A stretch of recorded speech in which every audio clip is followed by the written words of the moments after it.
I'll do what I can to help you out there, but you're welcome to switch off as well. I know that some people prefer to have their screen off when practicing from home. That's fine. That's completely okay. But what I would say is, listen to your own body, take a rest if you need to. You can just stand, you can sit, you can lay down, any resting yoga posture, or, if something's too strong, back off. So I think one of the advantages to a Zoom class is that, if we have any sort of competitive tendency in us, which can be brought out in a yoga class, although obviously we don't really want that to happen, but it's human nature. We all have a little bit of that in there. We don't have that with Zoom because we can't see everyone else. Because what I'm going to ask you to do is just put me, if you put speaker view, then you'll just have a big view of me rather than seeing the gallery view of everyone, because you need to be able to see what I'm doing. So if you change your view now, I know that some of you have probably been on gallery view to have a little pre-class chat with each other. So switch it to speaker view and then you'll just see me. And the good thing about that is that you will be more inclined to just go with your own body's practice rather than being tempted to see someone else on screen who's doing something really bendy and try and strive for that. So, okay, well, welcome everyone. So let's come. You should have all seen my little message that pops up before the class asking you to have some bits of equipment, which, not everyone has yoga equipment, I understand, at home, but, something a little like these books are fine. Folded towels are really good. They can do the job. A blanket, again, folded towel, and some kind of a strap, okay? So that can be like a dressing gown belt or something is useful for that. So, if I occasionally turn my head to the side, it's because I'm getting a little view of you. So I'll try looking forwards as much as possible, but with a little sneaky check on you to the side. Okay, so let's start by coming to sit. So we're going to place our block or book or folded towel on our mat, and we're going to come into a wide stride seated posture. Okay, so we're looking towards aligning our heels with each other. Okay, so when you align your heels with the midline of the body, it helps to open the hips. Raising our seat will create more freedom in the hips. So, if you're finding it's kind of challenging and your legs are lifted, you need to raise your seat a little more. Okay, so then once you've done that, the drawing back of the buttock flesh, as most of you will well know, will help us to adjust our pelvis. It will help us to sit in a natural upright position. Some of you may need a little blanket underneath your shins, so pop that blanket underneath your shins if your knees are lifted, or if you feel the body being pulled forwards, then give yourself some support there. We're going to bring our hands into a mudra, and it's going to be to bring the thumb tip and the middle fingertip together. Come up to the screen just to make sure you can see that. Okay, so thumb and middle fingertip together. So this mudra, maybe it's quite a useful mudra at the moment. It's called Akarsha Mudra, and Akarsha means space. So we're going to close our eyes with our hands in the mudra. Your palms can be facing upwards. You want to feel nice and spacious across the collarbones, released in the shoulders.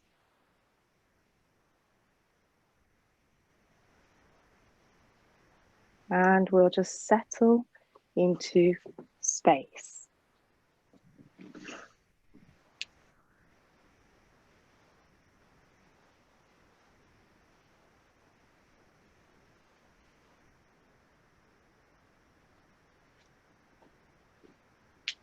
So what's happening here with Akarsha Mudra is a uniting of the inner and outer space.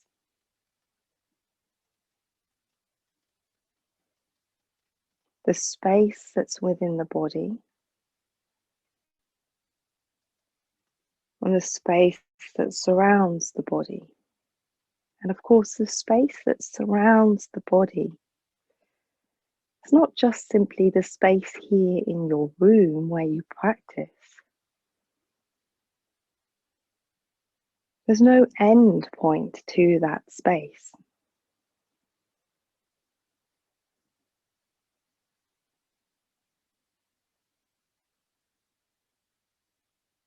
So we are uniting the inner space, which, we don't always immediately attune to. So this is where the breath comes in. As most of us well know, that the breath is this really useful tool that we have to bring the inner and outer together.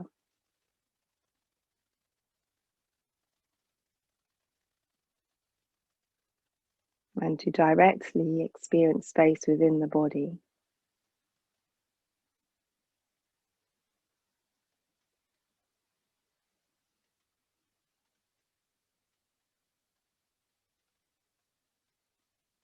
So just allow your attention to move into space, whether you are particularly drawing into the internal or to the external.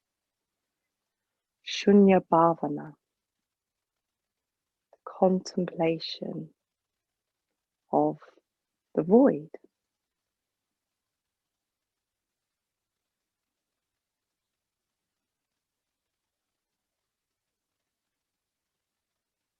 Now to truly contemplate the void, to move into, drop into that experience of full space.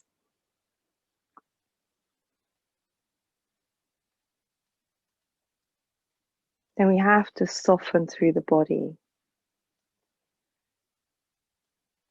So we may even scan the body to check in whether or not there's any tension. So the shoulders are very typical. And I find, because, I've been teaching these classes for 2 or 3 weeks online now, however long it's been, I still have a little tension at the beginning of the class.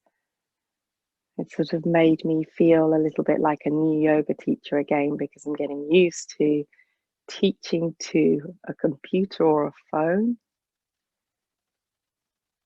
Experience a different relationship in my feedback with you guys that are in the class. So I can feel when I initially begin my classes that there's a little edge of tension there. And those of you who've been tuning in regularly, you'll notice that I've mostly been starting my classes in a seated posture for this reason. But that's not just a selfish motivation, but it's useful for all of us. It gives us an opportunity to arrive.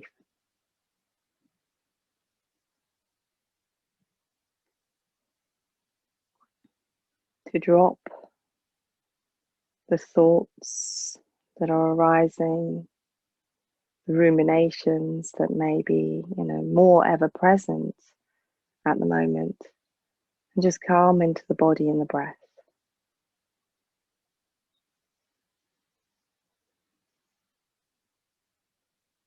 So let's take 2 or 3 slower breaths.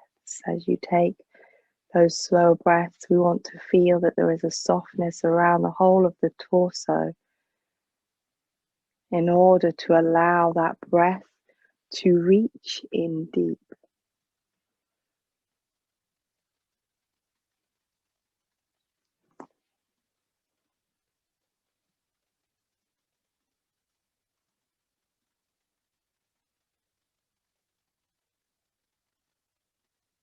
And grasping for the breath, forcing those inhalations does not increase the capacity of the lungs. It tends to sort of block the ability to really expand. So slowing down is the key.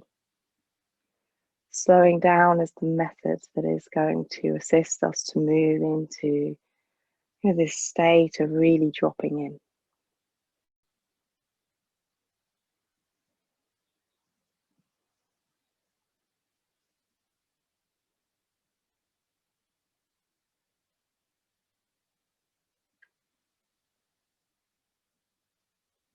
Okay, you may then slowly open your eyes. Slowly release the mudra so you can feel that separation of the finger and thumb, and you can feel that opening of that circuit that we close with a mudra. And you can even play with that. Maybe you might bring the thumb and the finger back together to feel that reconnection. It's almost like a little spark of energy that we can feel there, a little spark of electricity. And then just release the fingers and let them soften, and you may move the fingers, wiggle them. You might move the body a little now so we can start to feel in. So maybe a little roll of the shoulders, little movement through the neck, softening of the forehead, a releasing of the jaw. Just feel into a little natural flow. So it can take the body a little more time to sort of wake up in the morning. What's great about a morning practice is that we haven't had the day of, particularly at the moment, probably looking at news to start to infiltrate our practice, or, the day's events. So the mind is really primed for the practice of yoga in the mornings, although the body takes a little bit more coaxing often. So, start to feel into some gentle movement here, a little sway, a little wiggle, a little rotation. And then we're going to come back to settle, and we're going to release ourselves from this cross-legged posture, removing our lift under our seat. And we're going to come to lay down on our side. Now, hopefully you've got enough space for this, because what I'd like you to do is to be able to extend your arms fully above your head. So when you lay down, you're going to lay down like this. So you can rest your head on your lower arm.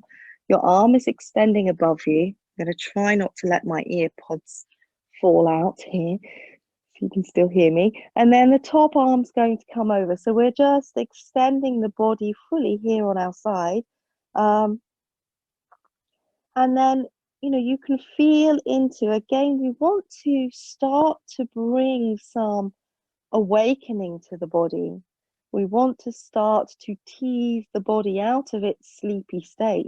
For some of us, the body, even if you've been up for a few hours already, the body may still be sort of feeling the residue of our night's sleep within it. So it can take a little bit of time to wake that up. So we extend, we're going to reach through, we're going to reach into the toes, reach into the fingertips, and you may move from side to side. Now, if you're on a wooden floor or a harder floor, perhaps you might want a little bit of support under your hips so you can pop a blanket there.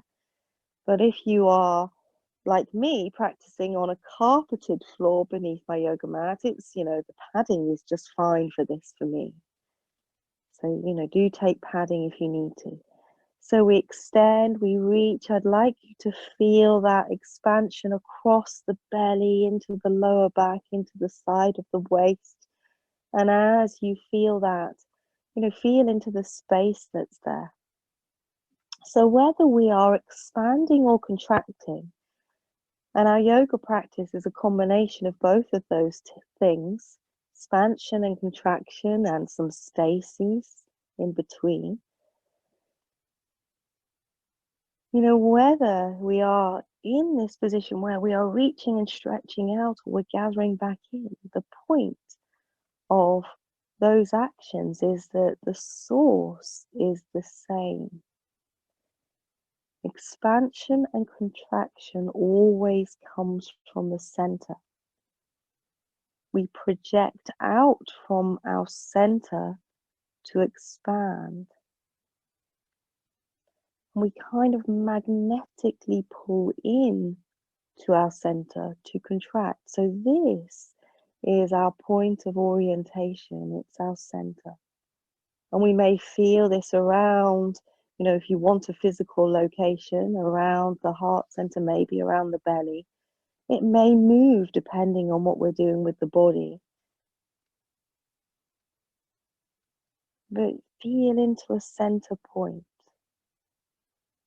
And it's not just the physical center point that we're feeling into, but we are feeling into the center of being.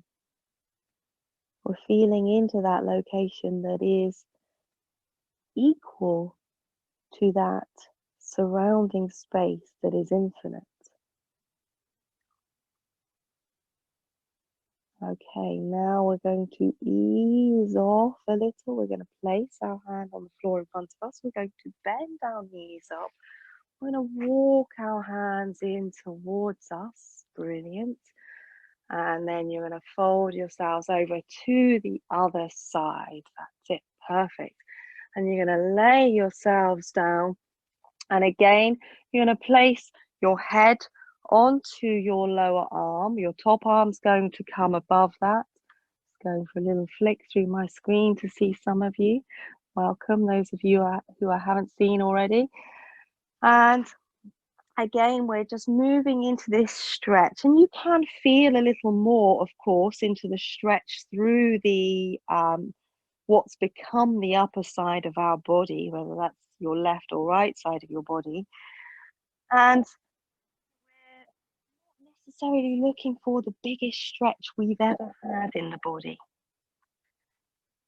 But we are looking to find the orientation to our center, find that source through which the stretch expands out from, through which we gather ourselves back into.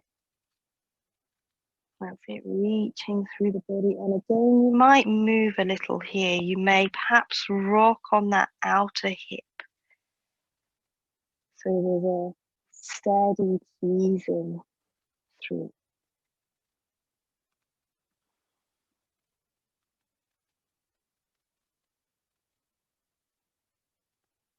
Let your breath flow with ease. And if it doesn't flow with ease, we can assist the breath by taking a deeper breath that's non-grasping, taking a breath by softening through the torso and finding a reset in that breath.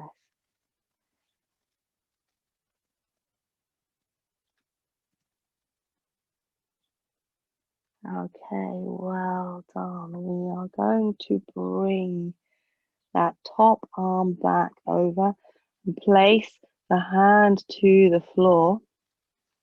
Bend up your knees, press into your hands to come up from your hands, and then bring yourselves onto your hands and knees.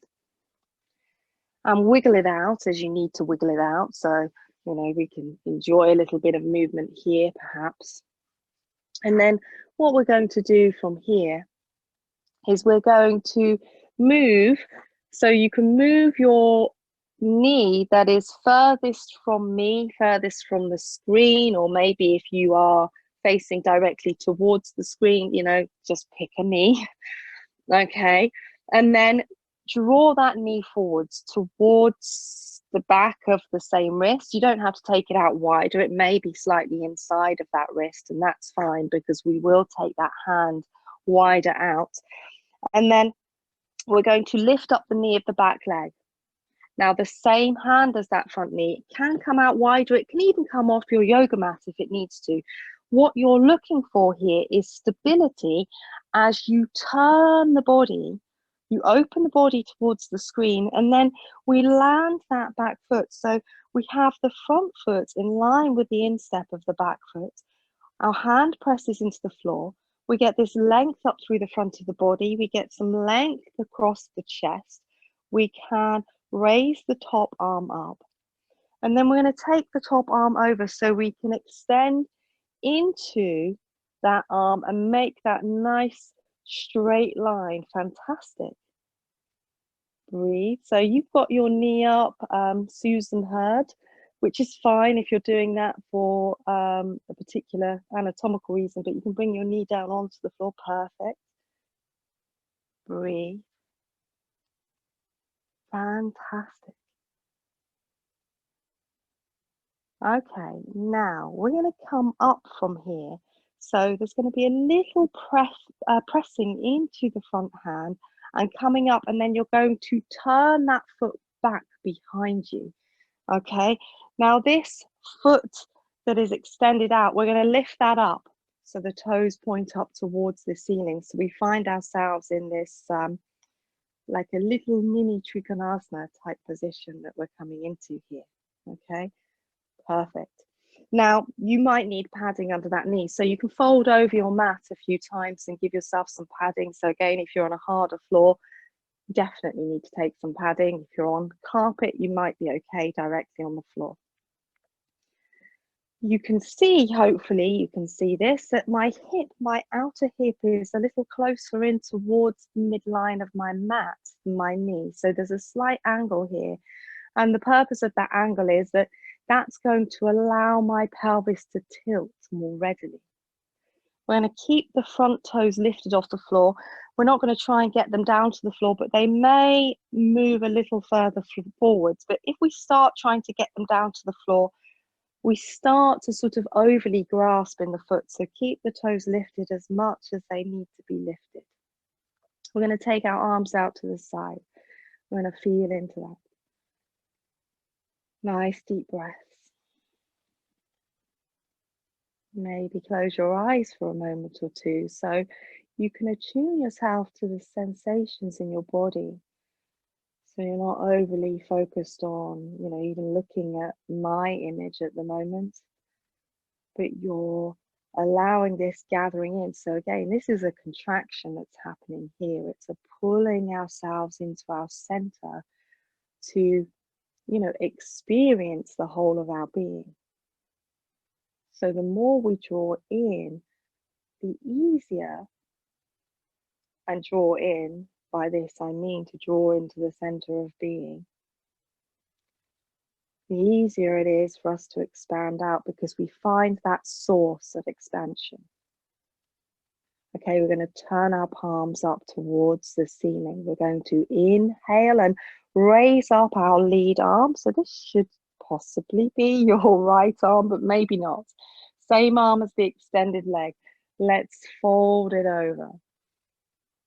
Hand down to the leg. Top arm up. Now let's reach into that. Now, Parigasana, this posture we're doing now, so catchily named the crossbar of a gate, not very glamorous, but it's a pretty strong posture, and it's a pretty strong posture on a Saturday morning. So you can see what I'm doing here. I'm moving my arm back and forth because I'm encouraging this steady openness through the side of my waist, through the side of my ribs. I'm reaching into it, and as I reach into it and open, what's happening here is my arm is slowly starting to slide down my leg. Now, one or two of you, if this is strong on the back of the knee of the extended leg, you may need to slightly bend that knee so you don't overly pull into the back of the knee joint. So bend the knee a little if you need to. That's it, perfect. And reach, and you may be starting to lower the body down towards the leg. That tilt is coming from the pelvis, but don't rush to get there. Perfect. Okay, let's inhale and come up. Take a breath.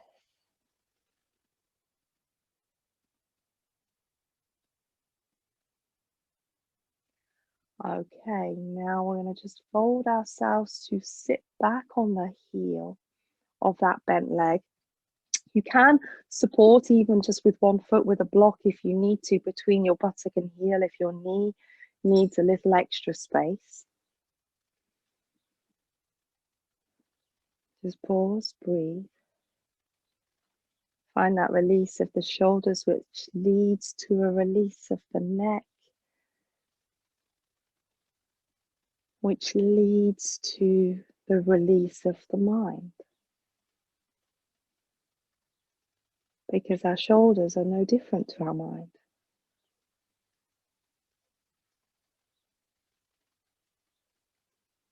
Okay, we're going to just lift the body up and take a little turn towards the bent knee now. So your hand crosses over. That's it. Your hand comes to the floor behind you. Breathe.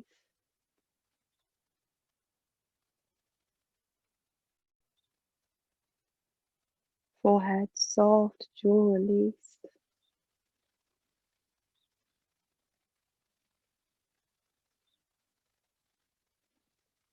Breath flowing.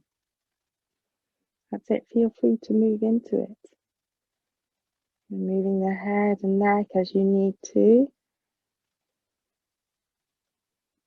Okay, and then return yourselves to the center.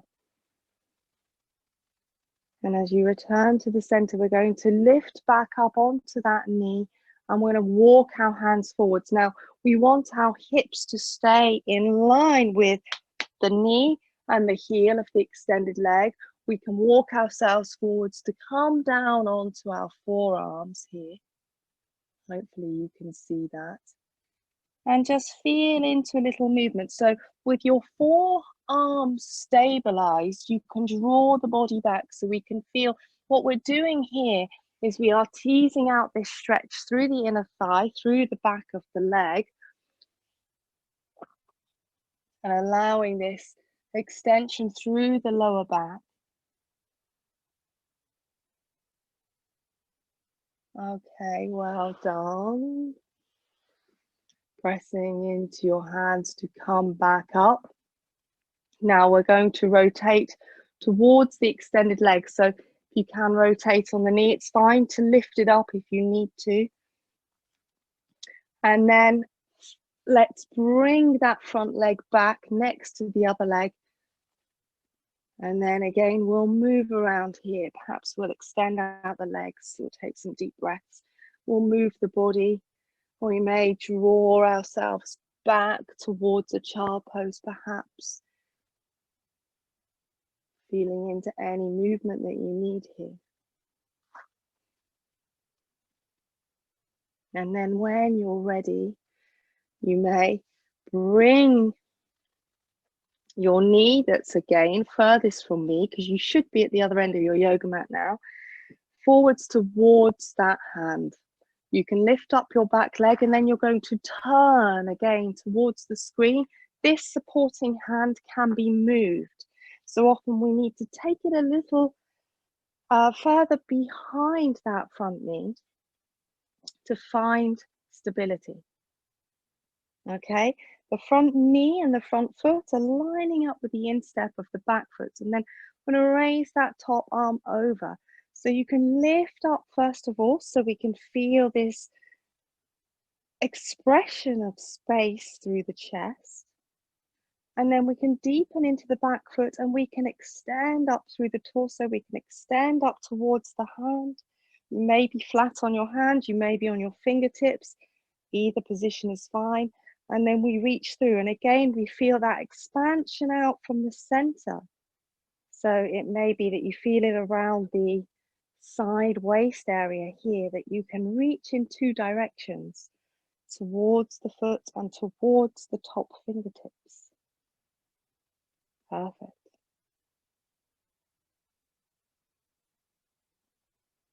Okay, let's bring that arm back, hand to the hip. Come up and we're going to rotate that knee. Obviously use your hand to support yourself in this turn of the knee. Any of you who have any knee issues, you should do that. And then you're going to allow this extended leg to rotate out. Okay, so the toes are pointing up. Perfect. And then you're going to check this alignment of your hip here. So check that it's slightly in. It's slightly in towards the midline. Your knee is out a little wider. Okay, your front heel is in line with the front knee. Perfect. Your toes are lifted. They can lower down, but don't lower them down to the point where you start to feel the sort of grasping sensation that comes into the top of the foot.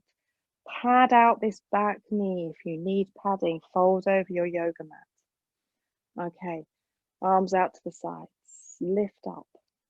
Feel into that lift. So often a little wiggle will sort of shimmy the lift up through the body. Turn your palms up, raise up your lead arm, the same arm as your extended leg. And inhale deeply as you lift up, and exhale and fold over the front thigh. And again, there's no rush to come down, so you can land your hand, the back of your hand, somewhere on this extended leg. Remember, you can bend the knee a little if you need to. And then that top arm, we can sort of reach into it so we can start to feel that teasing out again of the side ribs. Maybe you will draw the elbow back and then extend the arm over. That's it, breathe. And then you might find as you take this action of contraction and expansion that pulls you into your center, that you start to move, that it starts to project the posture further over your leg. And then the palms of the hands can come to face towards each other, perhaps. Or, if you lose that space in the chest, just keep your arm up. Perfect. Okay. Inhale and come up. We're going to sit ourselves back down on our heels so you can allow that leg to slide in. Take support if you need to between your buttock and heel. Your foot, your toes may slightly turn in, and that's fine. You just want to be comfortable in your ankle there. Perfect. And then again, let's take a moment to feel this area here opening up. We might close our eyes so as we feel the neck, the base of the neck opening up from the release of the shoulders. It gives an instruction to the head to move into an experience of space. If you have closed your eyes, you might attune yourself to space via the inside of your mouth. So just feel into the space that's present there.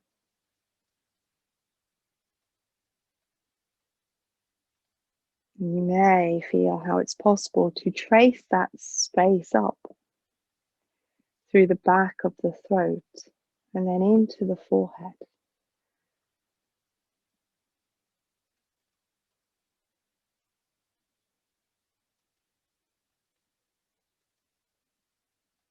So it said we have a channel, a nadi here that moves between the forehead and comes down through the back of the throat out towards the mouth, which has a relationship with speech. So a nadi being an energetic channel through which prana, life force, flows. So we can just feel into that space there now.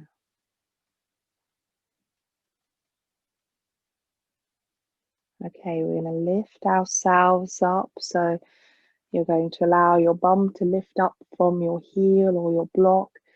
You're going to keep that leg up. Now it's okay for this leg to rotate. It might want to rotate in for some people, and that's fine because that's probably a reflection of the setting of your hips. I want you to be comfortable in your joints, in your knees, in your hips and ankles.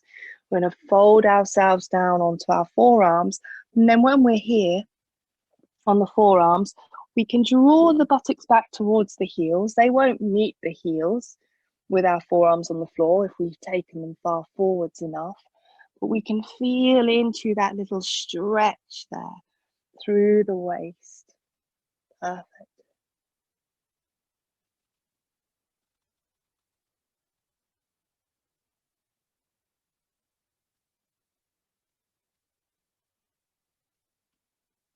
Okay, come back up. onto your hands. Let's step that extended leg back in towards the other leg and come here onto your hands and knees and wiggle it out. So a little wiggle of the hips, a little roll of the pelvis perhaps, a little movement through the shoulders, so you can allow that movement that's initiated from the hips to ripple up through the body, so you can tune into it like a wave, urmi in Sanskrit, this wave. And it's like a wave of flow that we feel. It's not just an arbitrary physical movement, but we are really tuning into energy flow within the body. And that attunement comes from, undivided attention, ekagrata, undivided attention in what we're practicing here.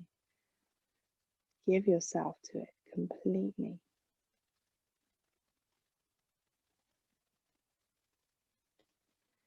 Okay, you can turn yourselves around so you're on your yoga mat. Placing your hands to the floor, shoulder width apart, and we're going to come up into a downward facing dog so you can tuck your toes under. And when you're ready, you're going to press into your hands, you're going to lift and extend back. That's it, perfect. Breathe. That's it. Now feel into it. So we're looking for extension through the body, but extension again that we're tuning into, being emitted from the center of our being. So this extension is, this expansion that comes out from the source. It comes out from the heart center. It comes out from that part of being that, is untouched by whatever is, currently going on.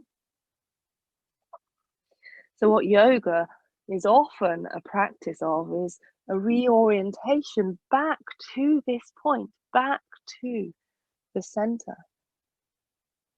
We reorientate ourselves back to the center to be able to expand out from the center.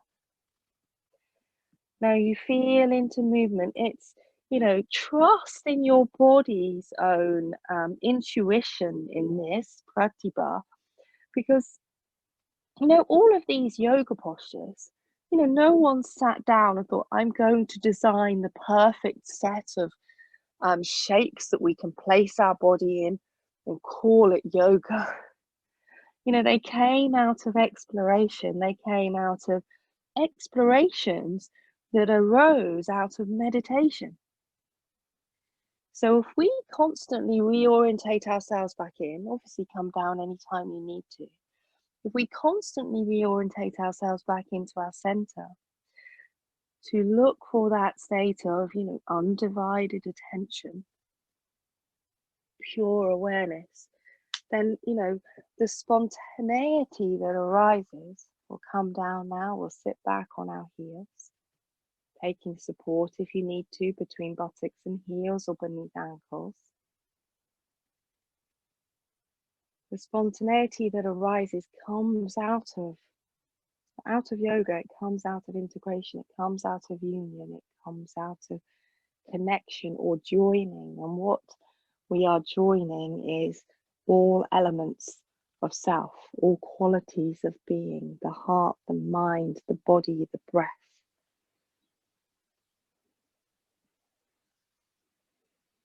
Space and matter.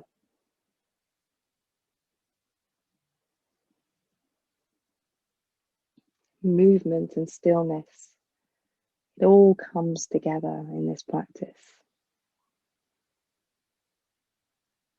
And hopefully what the practice starts to do is allows us to recognize that, those seemingly polar opposites of experience are, they're one and the same. They all, again, arise from the center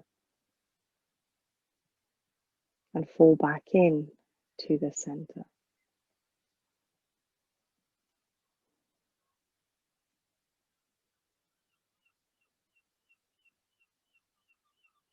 Okay, back onto your hands and knees now. You're going to take your foot that is furthest from me, furthest from your screen, and you're going to step that foot forwards into a lunge type position. We're not going to be here for too long because we're going to lift up our back knee and we're going to rotate to land that foot. And we're going to bring our forearm onto our thigh. Now you might need to adjust yourself here. We want the front heel again to align with the instep of the back foot, as we did in an earlier posture on the floor. So we can have our forearm on our side. This is a variation of Parsva Konasana, side angle pose.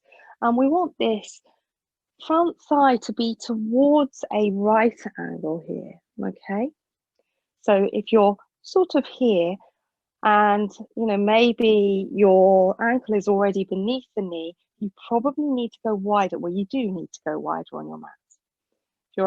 If your knee is not above your ankle, sorry, then you've got space to allow the pelvis to descend, the thigh to extend forwards. And again, when you're here, you know, some movement may help. Sometimes you need to allow yourself to sort of bounce into it. We're going to take the top arm over, so we're going to extend again through the side of the body, and we can reach into this extension as we've been doing. We might draw the elbow back and then reach up. So in each contraction back, what we get here is maybe a little bit more space across the chest, maybe a little bit more space in the heart center. And then we extend through the side of the body. But if we feel we lose that space, then we might come back, find the space, and reach back in.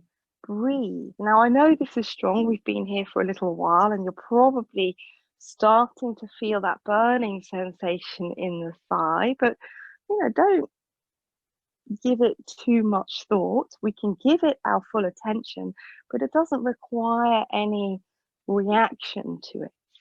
It just requires us to be able to hold the space for it to be as it is. Okay, well done. We'll bring ourselves up. A good firm press into that front foot to bring yourselves up. Take a breath. So you might need a deeper breath here after that. And then you can rotate your feet back into the center. Perhaps place your hands under your hips. Again, perhaps you might close your eyes for a moment or two. And find the flow. It's there. Sometimes it feels like we lose it, but we just lose sight of it. It's always there.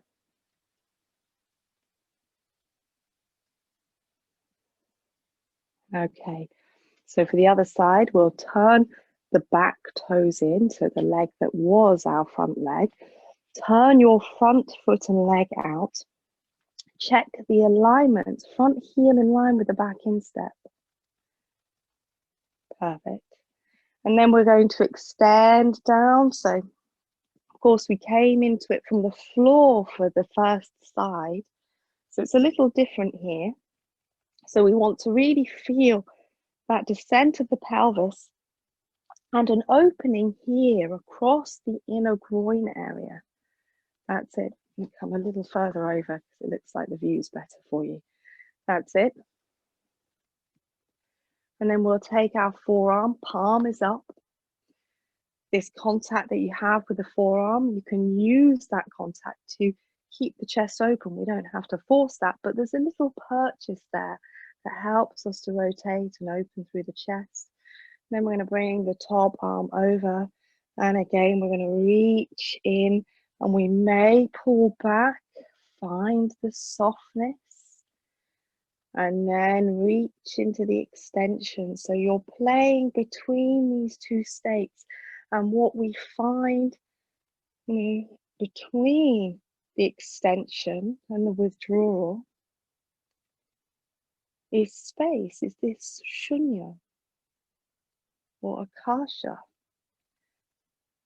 that we reflected on at the beginning of our practice together through the mudra. Space links these two qualities. Breathe.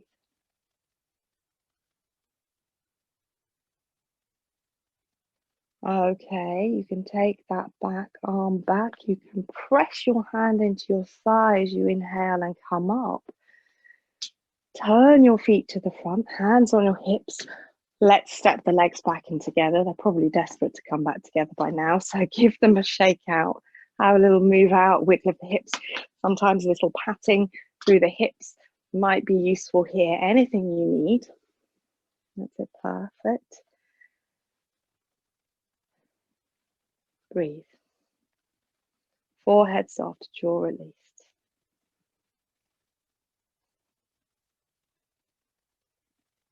Total giving here and now.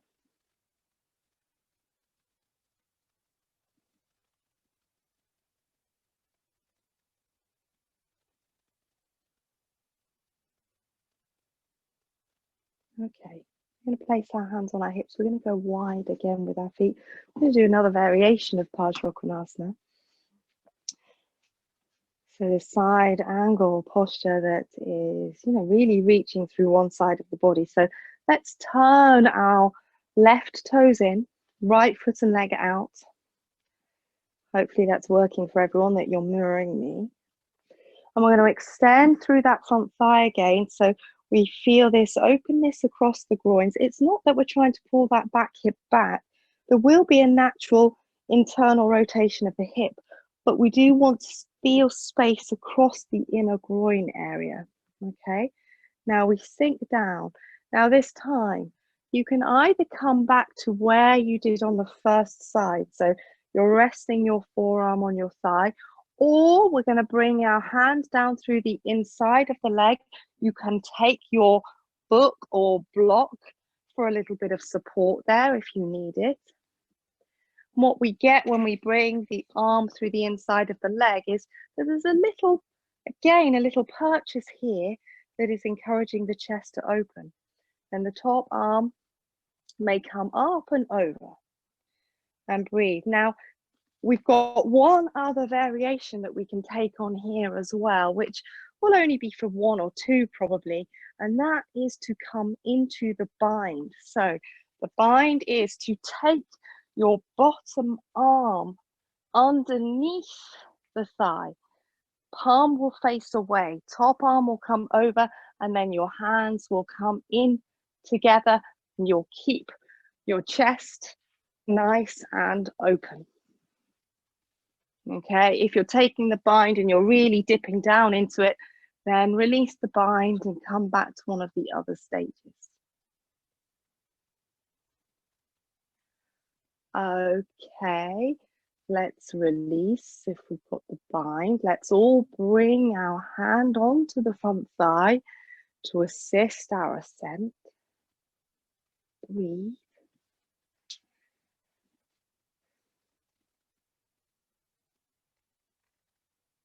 So me saying breathe is, sometimes it's a reminder to breathe because people do hold their breath sometimes in yoga. But it's a call to awareness of your breath. I don't really need to tell you to breathe because, you breathe. You will breathe when you need to, even if you're holding your breath, your body will make you breathe. But it's a call to this integration with breath. Because it is probably the number one most useful tool that we have to move us into absorption. Because the breath doesn't carry stories with it. It doesn't really carry expectation with it or rumination with it. It just breathes. So what it does carry with it is freedom. Okay, we're going to turn our back toes in. So your right toes turn in. Your left toes turn out. Your left foot and leg turns out. So make sure that the knee is turning out too. The front heel lines up with the back instep. Perfect. Okay, and then we're going to extend through that thigh. Perfect. And again, we've got the various stages of Parsvakonasana that we can take. We might take this first stage of the forearm on the thigh. We may perhaps bring the arm through the inner thigh towards the floor. And you are, of course, at any of these stages welcome to take the top arm over. Or we might dip down a little lower to give the arm more length to be able to wrap the arm under the thigh and take hold with the hands, but really open the chest. Perfect. Breathe into it. So any stage is fine. No one can see. Well, I can see you. No one else can see you. So it doesn't matter where you come to. Okay, well done. Let's release the arms. Hand onto the thigh. Press into your thigh. Inhale and come up. Turn your feet to the front. Take a breath. And then again, let's bring those legs back in towards each other. Give them a little break from all that stretching of the groin and inner thigh area. And we'll come to Tadasana, so mountain pose. And then let's find a nice spacious mountain pose. We want to feel that, you know, we are opening to the space around us. The internal space is giving to the external space. And the external space is penetrating into the internal space. So to do this, you know, lifting, lengthening and becoming stiff in the body doesn't really give to space. It sort of separates us or gives the illusion of separation from the space around us. So we want to feel that we sort of flow into this space that's around us. We melt into it. And the body will find a nice, steady, upright position if we give attention to our contact with the floor. If we allow that rising up to come through the internal body. So let that rising up come through the internal body. And let your breath flow.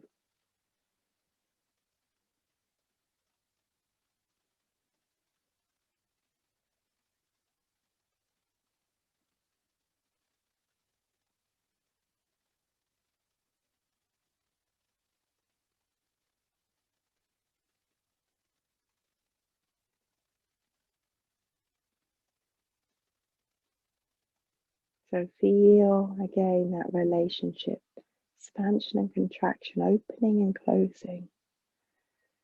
Unmesha, nimesha, opening and closing. And feel where you are opening from and where you're closing towards.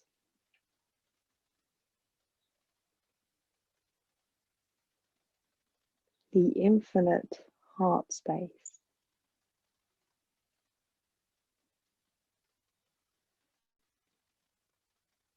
A place of clear perception.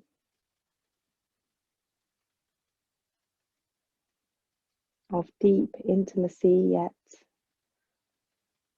impersonalization, if that's a word.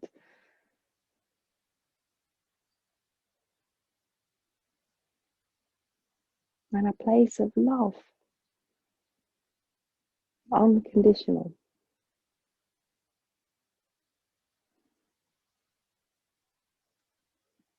Okay, we're going to step our feet wide again. So you may bring your hands onto your hips and then take your feet out wide. We're going to turn our left toes in, lift up the heel, extend it out, and turn your right foot and leg out. We're going to come into Trikonasana. So let's take our arms out wide. We're going to feel into the pelvis. So I'm going for quite a strong movement here so you can really see it, but you may have a little wiggle. But actually, you know, that strong movement is really useful for you to feel into the freedom that is there within your pelvis.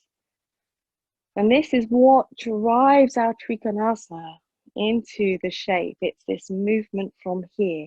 It's not any movement from here, from the ribs or from the spine. It's here. Okay, let's raise up that lead arm. So this should be your right arm. Inhale deeply as you lift into that arm. So we find extension through the ribs, and then we let our pelvis turn into it. Perfect. So your pelvis is turning. And then as the pelvis turns, the body just simply comes. You're not trying to get your body down. It comes as a result of the repositioning of the pelvis. Reach through the leg. So from the direction of the center of the toes towards the back of the heel, you can deepen your foot into the floor and feel like you are reaching back through that foot. Top arm up. Perfect. Find your breath again. It's, it's the only thing that, in the manifest realm of being that is continuous for us. It's our breath.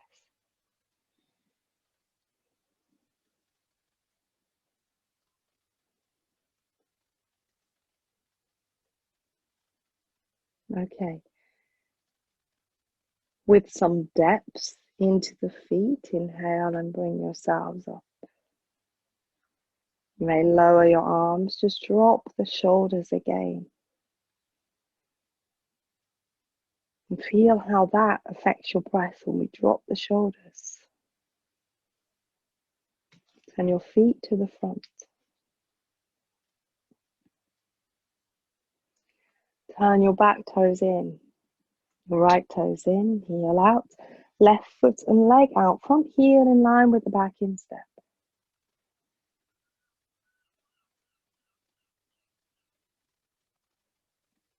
Taking your arms out wide.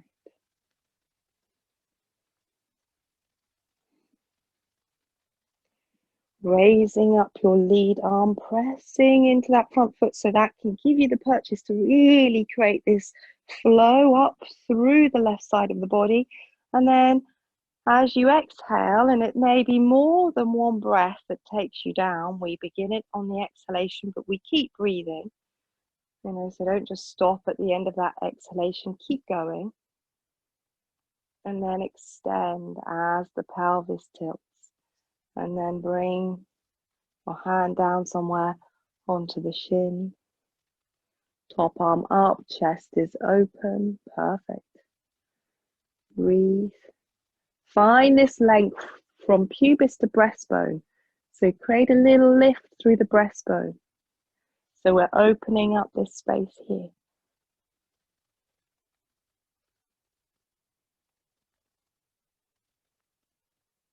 Okay, we're not going to come up, we're going to come down.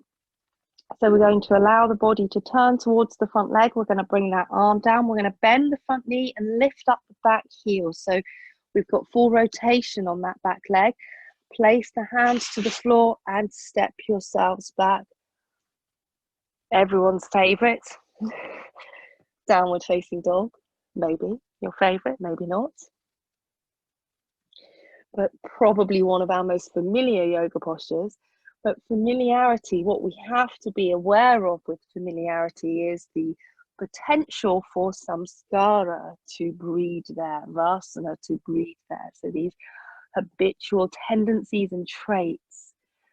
So what we want to always do is meet each posture like it's a completely new experience. We've never been here before.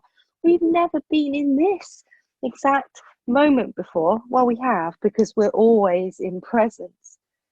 But, the condition of our body has changed since we last practiced downward facing dog, even during this session. Cells have died, new cells have been created. So it is fundamentally a completely new experience. So let's meet it like it is. Let's, have that little spark of curiosity that, a child has in everything. Because everything is newer. So let's find that in our practice. Okay, let's come down. And we're going to come down actually by leaning forward. So let's lean towards a plank position. So we're looking to make this straight line here between the heels, the hips, and the shoulders. Obviously, you bring your knees down if you need to. We're going to see if we can lower ourselves even briefly, and you'll be free to collapse at the first opportunity because you're in your own home. We're going to come down through Chaturanga Dandasana. So bending the elbows in, a little hovering off the floor, and then lowering yourselves down, hands onto the floor. Rest your head on your hands and just breathe. So sorry, Sally, I can see you had to sit out a couple of those things for your finger. But we can all rest here together now. So you're either resting on your forehead, or you can rest on the side of the head, on your hands, whatever is more comfortable for you.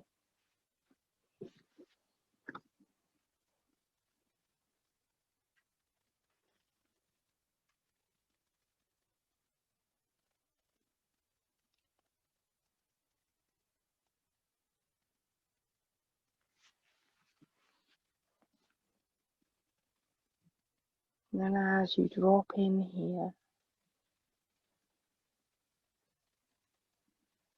as we give ourselves to the solidity of the floor, to that support,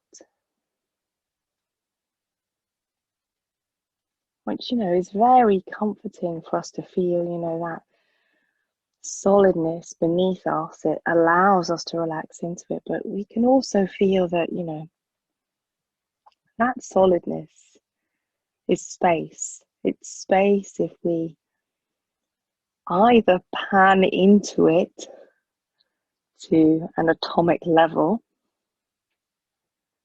or pan out from it. You know, if we pan out far enough from where we are, out away from the earth, into deepest space, eventually the earth becomes a little speck of light. And then eventually it disappears.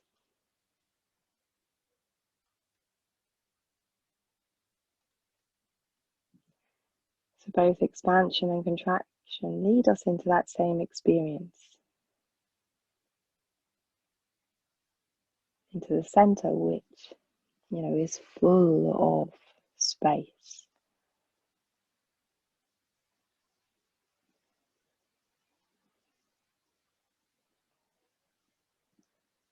Okay, I'd like you to bring yourselves up onto your forearms now.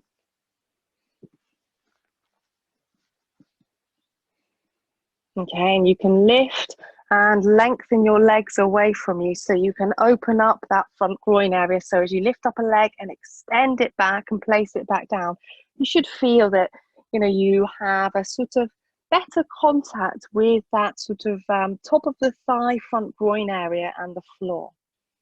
Okay, and then from here, we're going to bring our hands down to the floor, and our fingertips are going to be approximately around nipple height. Okay, so around mid-chest level. Now your elbows, we want to draw the elbows in. That's it, perfect. And we want to allow the shoulder blades to deepen into the back ribs. So here's me not deepening the shoulder blades. I sort of slightly sink forwards. And then here's me deepening the shoulder blades in.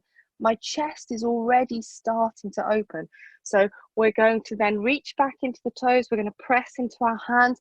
We're going to find this lift up through the body. Now, your arms do not need to extend. If they extend and you push your shoulders up, then, you know, we're losing the benefit. We're looking for the extension through the midline of the body, through the spine and through the energetic midline. So bend your elbows as much as you need to and feel the internal lift. Breathe. Awareness within the pelvic floor. Reaching back into the toes. Try not to overly clench your buttocks together. They will tone, but don't add any extra tone into them. Perfect. Lower yourselves down slowly. Totally release your buttocks when you come down. Rest your hands on the floor, rest your head on your hands. And again, you may want to just take a couple of deep breaths to guide your body back into a full release into the breath.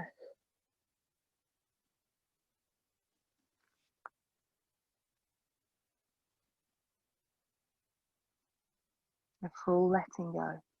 If you feel any tightness in the lower back, wiggling your hips from side to side can be really nice in this, so it can create that little ripple of release that comes up through the lower back.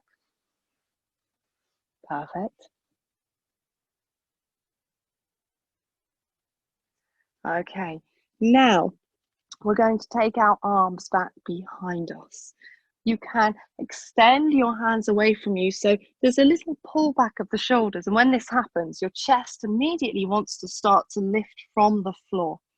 Okay, you can reach your legs back as you did before, so you open up the front groin area, and then this contact with the hands, we may use it or we may lift our hands up. So we're going to allow the chest to rise up, Shalabhasana. We're going to allow the legs to rise up. You can either keep your hands there, even just resting still provides a sort of purchase point for the body to lift up. But you may also lift your arms up, palms facing in towards each other if that feels right. That's it. Breathe, obviously releasing down when you need to release down. Deep breaths. Okay, well done. Let's fold ourselves down. Let's place our hands on the floor. Let's rest our head on our hands. Let's release the buttocks.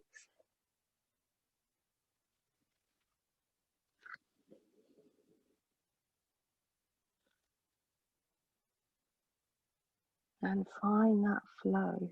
Find that flow.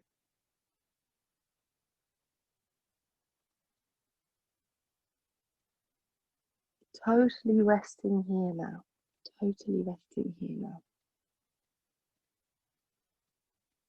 So this point that we have between postures, as many of you will know, is often the point I'm most drawn to as a yoga practitioner of not just yoga posture, but of yoga, of the purpose of yoga to move me towards total integration, to move me towards liberation or moksha. So these points in between that we have, again, it's that dropping into space.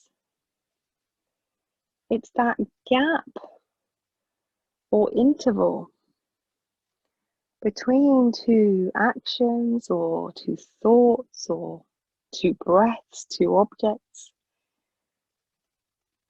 That, you know, it's like, it's a bit sorry for this reference for those of you who don't have a 10-year-old child, but it's a bit like the platform to get to Hogwarts. You know, there's this sort of hidden place in between, is where the magic happens.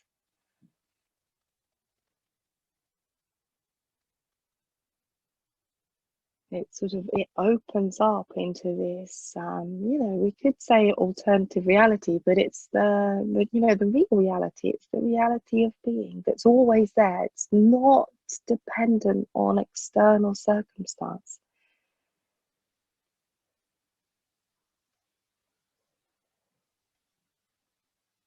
Okay, come up onto your forearms now, without losing that connection to that spacious reality. So as soon as we jump into action, we can sort of start being the doer. We start kind of drop back into our personality. We drop back into the idea that, oh, I'm a person here doing yoga and this is how I should be doing it. So stay with that experience of feeling, stay with that experience of being. You're then going to bend up your leg that is closest to me. So you slide your knee along the floor. Just checking in on some of you here that my instruction is landing okay. So your knee comes up next to your hip, okay? Then you will be placing your arm that's furthest from me, so it's the opposite arm to the bent leg, is going to thread underneath the other arm. That way, you should then roll yourself onto your side and you place one hand on top of the other. Okay? Perfect. Now we're going to open ourselves out into a twist. So we're going to raise that top arm up and behind us. And we might find, because we're coming into the twist from the belly, it makes the twist much deeper. So when that top arm comes back behind us, our shoulder may well be lifted quite away from the floor. So if that's strong, we might just touch into it, and then we may perhaps draw the arm back. So again, we can play between the states of opening and closing, the states of expansion and contraction, to orientate ourselves to the center, but to feel into this movement, to feel into this stretch with ease, without grasping.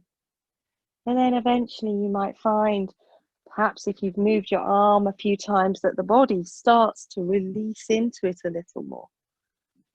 And then you may even pause in that open twist, but feel free to continue moving as you need to.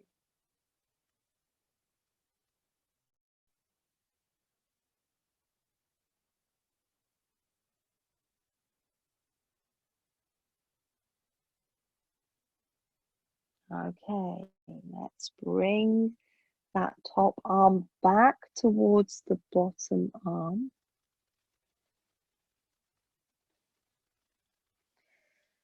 Hand can come to the floor and you can slide out the leg. So you've got support here and then you're on your forearms. Okay. Maybe you need to wiggle out across the buttocks, a little sway of the hips from side to side. And then you're going to slide up your other knee. Okay. So your other knee is going to come up next to your hip. Perfect. Now, opposite arm to the bent knee, threads under the other arm. So you're going to lay yourselves down to the side. And then again, you can move. So you are rotating open. So the top arm comes up and opens out behind you. And again, you may move that arm back and forth. So as we move the arm back and forth, we feel into this stretch through the back of the body, through the side of the body, into the shoulder.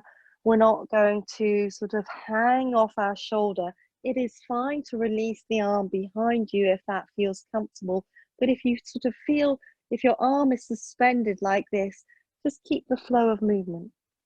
Keep the flow of movement.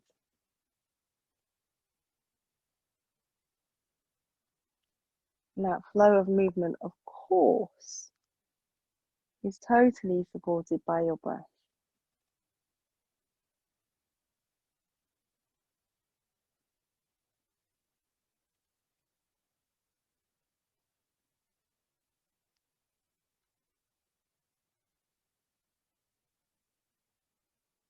And you may come to pause to settle into the open twist if that feels okay too.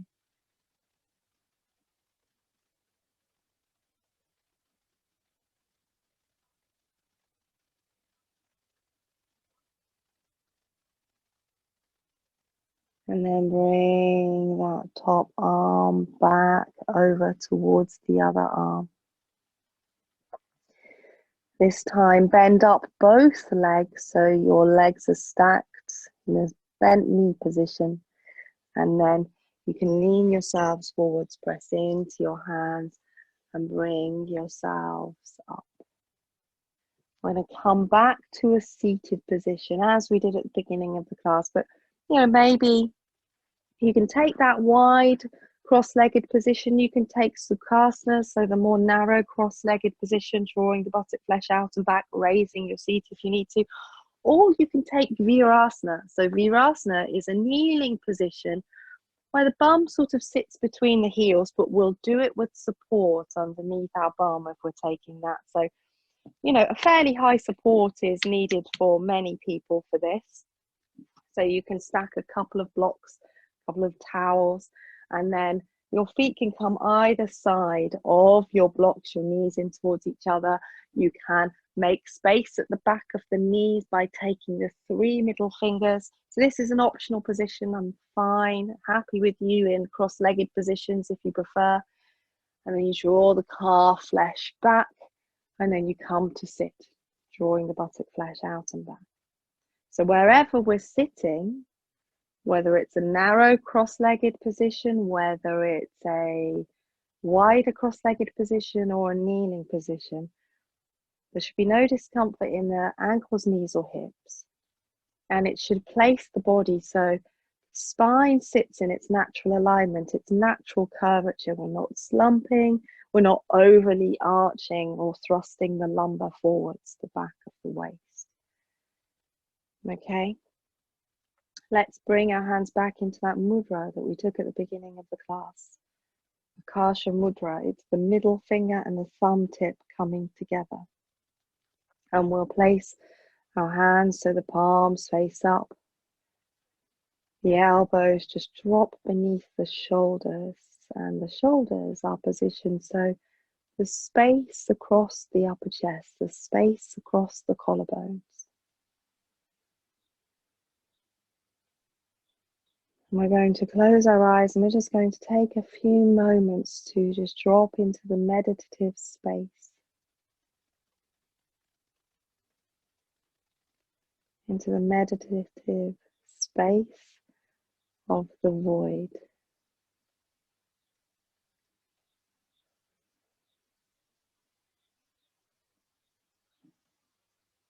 And we can meet each other there.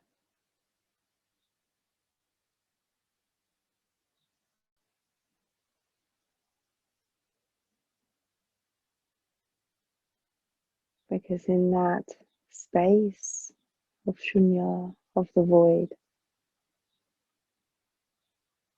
we all merge.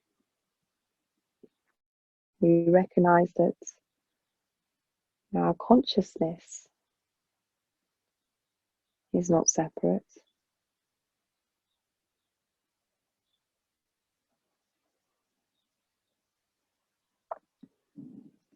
That we often come to an experience of feeling that we are separate from other people in the world, that we live in a bubble of our own creation, that we're completely independent. This is really obvious at the moment, but that's not true, isn't it? We're all in a situation because we are so interdependent.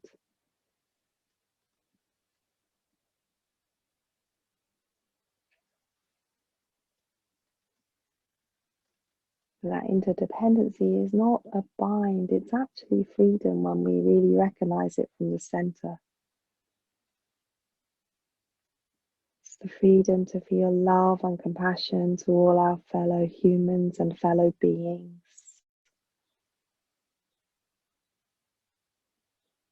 And we feel it because they are no different to us.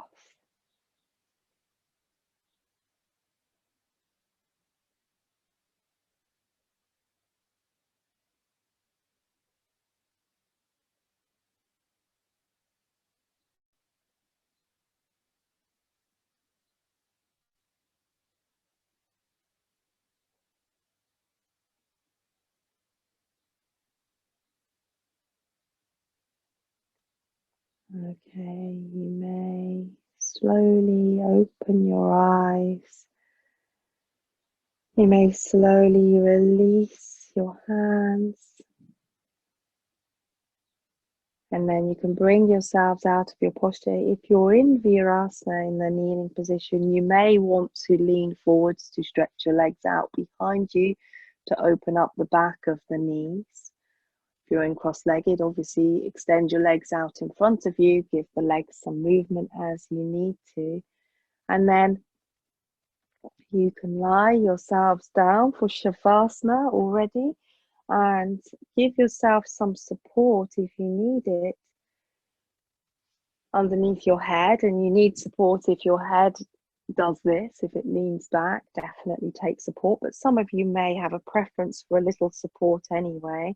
What is nice about a little support under the head is this slight inclination of the chin towards the throat, Jalandhara Bandha, which opens up the back of the throat. So we often use, well, we always use this for reclined pranayamas for that purpose, amongst other purposes. But you know, it allows us to feel the free flow of the breath. So it can be very beneficial to have a little support under the head. Our arms, we want them to be out, so there's space in the armpits, or you know, you are welcome to place your hands onto your body, but you know, try not to get into this position. You probably won't do that at home. It's probably only a phenomena in yoga classes when people are quite close to each other. We hug our arms in because of a little fear of touching someone else. So you know, take some space. Don't have your legs too wide though, only up to hip width, because we close the back if we take the legs out too wide. So you know, you can have your feet hip width apart. You might have some support underneath your knees. And then when you lay down, I'd like you to just close your eyes.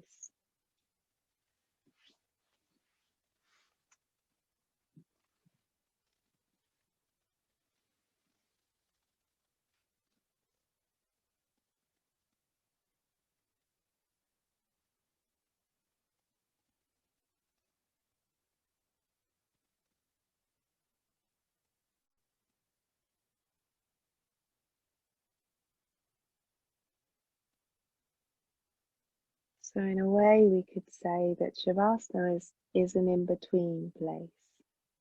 It's a Vishranti, a rest point between our yoga practice that we've done here this morning together and the rest of our day. So it's like a little pause point.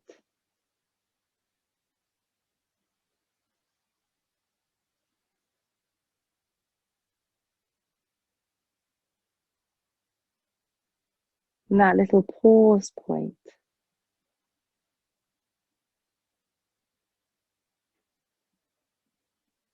is where we can open up to our center. We can open up to the reality of being.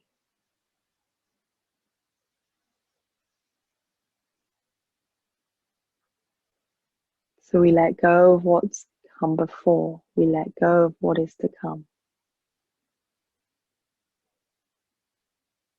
We drop into now. So this is expressed so perfectly in one of the verses of the Vijnana Bhairava Tantra, which says, at the moment when one has perception of knowledge of two objects or ideas, one should simultaneously banish both perceptions or ideas, and apprehending the gap or interval between the two, should mentally stick to it, the gap. In that gap, reality will flash forth suddenly.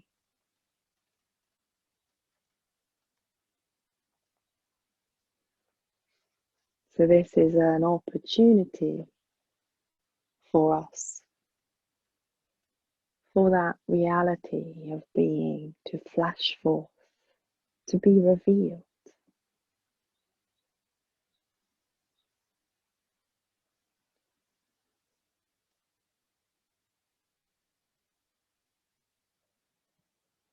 And those moments are always available. We can feel those Vishrantis, those rest points between our breaths. between one breath and another, between the inhalation and exhalation, between one thought and another.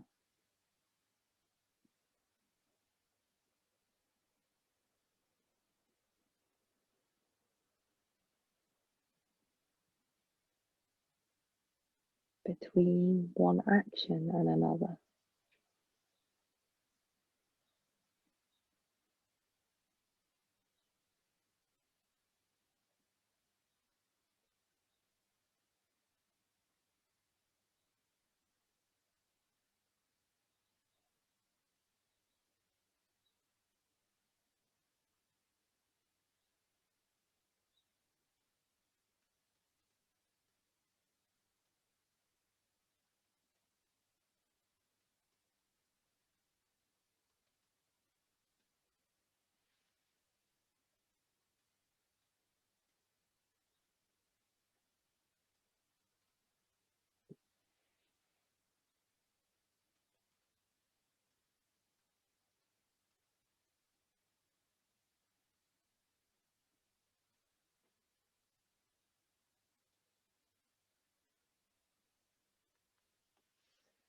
I have one more reading here for you, which is by Rumi, Sufi poet.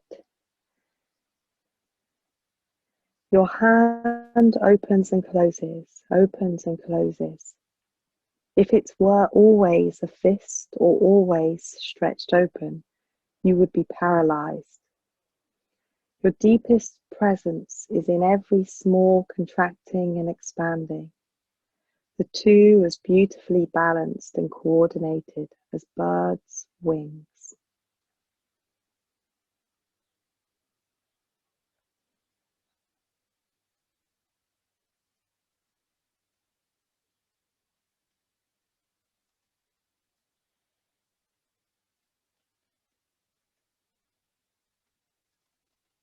So we allow ourselves this flow between opening, closing.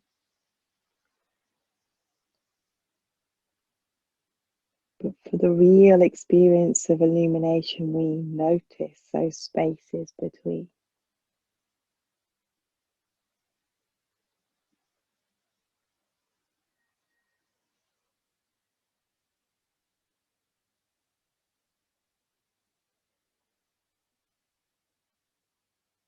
Take a nice, easy, spacious inhalation and give yourself to hopefully the spacious exhalation that follows.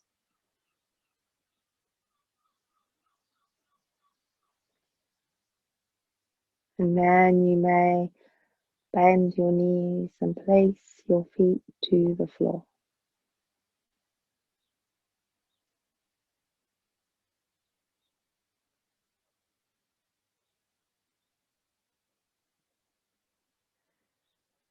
And then from here, you may gently roll to lay on your right side and just take a pause there on your right side.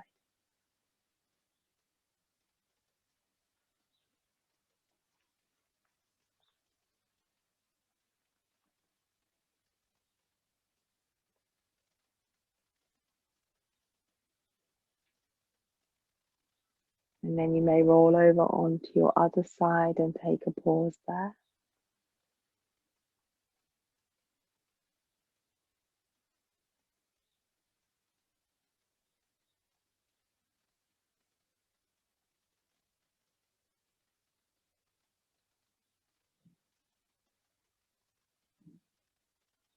And then when you're ready, slowly bring yourselves up from your side. Come to a comfortable seated posture.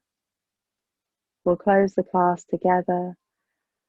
Maybe those of you who've been off screen might want to come on screen to close the class. We're going to chant Om 3 times together. So sitting in any comfortable seat, you can bring your hands to your heart.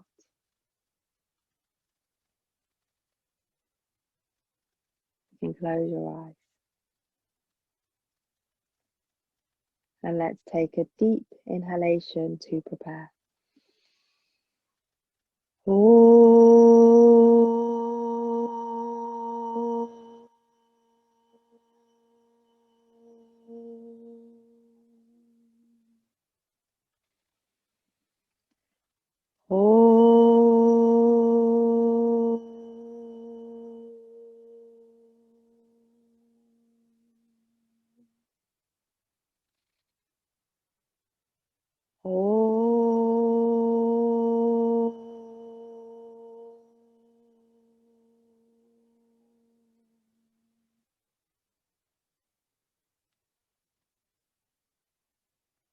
Thank you all very much. Namovaha, namaste.